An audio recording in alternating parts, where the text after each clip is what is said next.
Have you ever experienced this?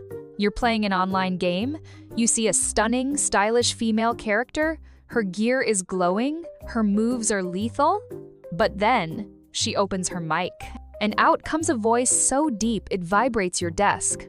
The contrast is traumatic. To solve this mystery, a data analytics firm spent 9 months studying nearly 3,000 gamers. They found that 29% of men prefer playing as female characters, while only 9% of women prefer playing as men. In some major titles, 60% of the ladies you meet are actually guys sitting in their pajamas. So why do guys play as female characters? Let's be honest, aesthetics matter. In a third-person game, you're staring at your character's back for hours.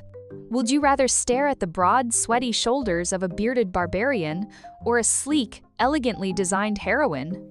In World of Warcraft, the difference is night and day. Male characters are often built like massive, clumsy oxen or giant boulders with legs. They're heavy, they're blocky, and they take up half the screen. But the female characters, they're agile, sleek, and aesthetic. It's not just being a simp, it's what professionals call appreciating the aesthetic form. Translation, it is much easier on the eyes during an 8-hour grind. Then there's the daughter factor.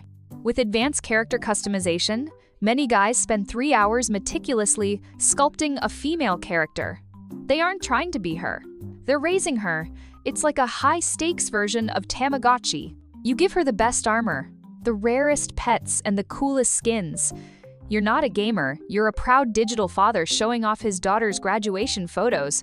In tactical shooters like PUBG, size matters. Or does it? Male characters often look like walking tanks, bulky and easy to spot. Female characters appear smaller and leaner. But here's the reality check. In most games, the actual hitbox, the invisible area where bullets register, is exactly the same for both genders. That's right. Even if you're aiming at the empty air next to her waist, if the invisible box is there, you're going down. However, the visual psychology is real. A smaller frame feels faster, more agile, and harder to hit in a frantic firefight. It's the aim small, miss small philosophy. Even if it's just a placebo effect, if it makes you feel like a ninja, it's worth it. Sometimes you don't even have a choice. In games like DNF or Blade and Soul, certain cool classes are gender-locked. If you want to be a magical witch or a deadly blade dancer, you have to embrace your inner lady. You didn't choose the character. The skill tree chose you. And here's a pro tip for the committed guys. Playing as a female character is actually a brilliant survival strategy for your relationship. Think about the logic. If your boyfriend plays as a tall, handsome, muscular hero, he's basically a girl magnet in the lobby. He's going to get friend requests, healer pockets, and are you single? Messages every 5 minutes. But if he plays as a cute, stylish girl, boom!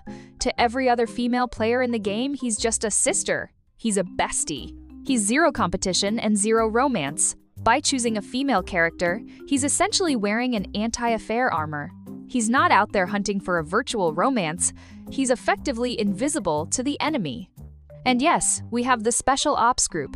These aren't just casual players, they are tactical geniuses. A small percentage of players use high-tech voice changers to perfectly mimic a sweet, e-girl persona.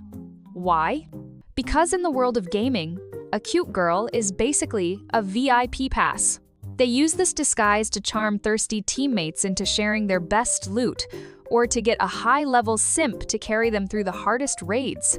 It's a high-stakes game of psychological warfare. 1 minute, they're saying, "Teehee, thanks for the armor." And the next, they're turning off the filter to celebrate a victory with a voice that sounds like Batman. It's a dangerous game. But hey, free gear is free gear. But science has a way to catch them. Researchers found that men and women move differently in virtual worlds. Male players, playing as females, tend to move backward more often. They prefer to stay away from the group and go lone wolf. And the biggest giveaway? Men jump twice as much as women. If you see a beautiful female character hopping around the map like a caffeinated rabbit, congratulations, you found a brother. At the end of the day, gaming is about relaxation and self-expression. Whether you want to be a 7-foot warrior or a 5-foot mage, just have fun. But next time you hear a deep voice coming from a princess, don't be shocked. Just remember, he's probably just a proud dad protecting his aesthetic form.